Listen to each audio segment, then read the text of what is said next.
Når det gjelder inntekking av kasser, så ser jeg mye rart. Det er ikke alle som helt tenker på at når vi har tekket inn en kassa, så kommer det ofte noe annet oppå.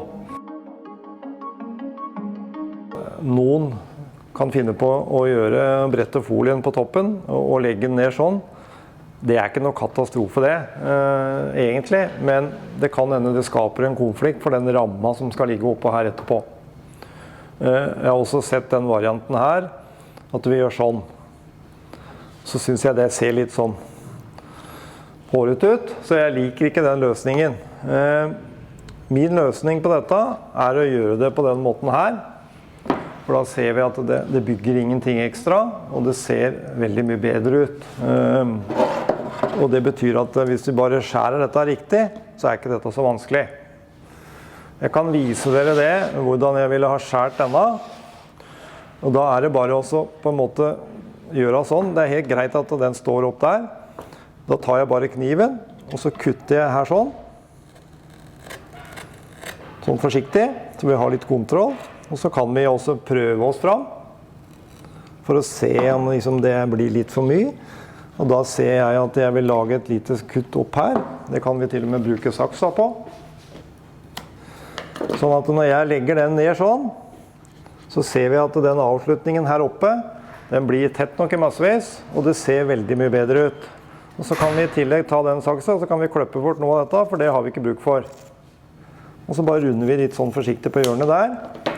Da ser vi det veldig tydelig at dette er en tett løsning. Og vi skal jo ha 2 sider til, men det bygger veldig lite, og det skaper ikke noe konflikt for de som kommer etter oss. Det som jeg ønsker å vise dere nå er at det er forskjell på hvordan vi skjærer kassa ned når vi skal ta de 2 siste sidene.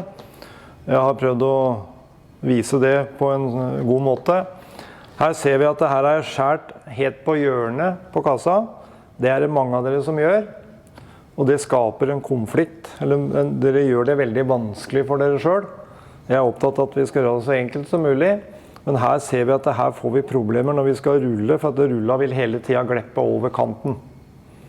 Hvis vi ser på andre siden, så har jeg skjært den lenger inn i forhold til hjørnet, og det betyr at når vi skal sveise her, så er det mye enklere for oss, og vi slipper det problemet med at rulla vil gå over hjørnet. Det spiller ingen rolle om vi skjærer den 1 centimeter inn på den ene siden. Vi lager bare et lite øre i bånd, og så skal vi sette på et ferdighjørne uansett. Videre i prosessen. Jeg liker den løsningen her med å lage et firkantet hjørne, en 90 grader her sånn. Veldig mange ønsker på en måte å prøve å lage dette her i en grad, og det er helt riktig å gjøre det også. Men det er stor sjanse for at det blir 4 forskjellige grader, og da tenker jeg at hvorfor ikke gjøre det enkelt og velge den løsningen her på alle hjørnene, så blir alle hjørnene like. Så er det selve hjørnet som vi skal sette på en forsterkning på. Der har vi flere muligheter. Jeg er veldig glad i ferdigdetaljer. Da er det viktig når vi plasserer det ferdighjørnet, at det blir plassert på hjørnet sånn. Og da ser vi, da får vi en helhetlig kant rundt.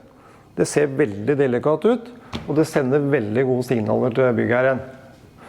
Noen setter disse hjørnene litt sånn på 11:30. Sånn.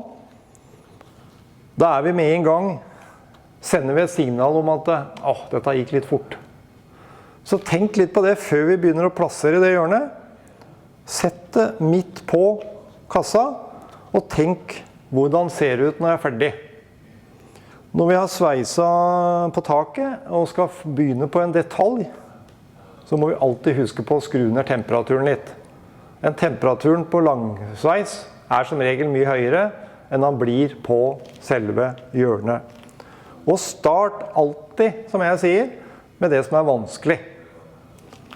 Ikke start her ute, som er det letteste, men begynn sånn at du er sikker på at hjørnet ligger stabilt. Og som sagt tidligere i dag, bruk hendene i mye større grad, sånn at vi er sikre på at hjørnet ligger der det skal, før vi begynner å sveise det tett. Det er en mulighet. En annen mulighet er å sette på en lapp. Da skal vi alltid sette den lappen motsatt vei av den sveisen vi har fra tidligere. Og så ser vi her, da må vi tilpasse den sånn cirka, og så må vi ta og varme opp, og så må vi strekke den rundt hjørnet. Og så det noen ganger, jeg ser det skjer, jeg ser det ganske ofte, at den lappen sprekker. Og så kommer en lapp til på andre siden, og så kanskje den sprekker, og så blir det enda en, og så begynner dette å bli litt sånn stygt å se på. Jeg har et forslag, lag en sånn lapp. Hvis vi plasserer den lappen her, så ser vi det. Det mye mindre folie som vi trenger å varme opp, og som vi trenger å flytte rundt hjørnet. Det ikke noe feil å gjøre sånn, men gjør det gjennomført på alle 4 hjørnene. Da har vi vært igjennom forskjellige frekvenser på sveising, og dette handler om mye av de funnene jeg gjør ute på takene våre. Og så liksom det gjengangeren hos de fleste, at dere har en tendens til å gjøre det veldig vanskelig for dere selv. Tenk litt på det jeg har sagt i dag, og tenk litt på hvordan jeg har løst dette. Så mitt budskap til dere, gjør det enkelt, men tett.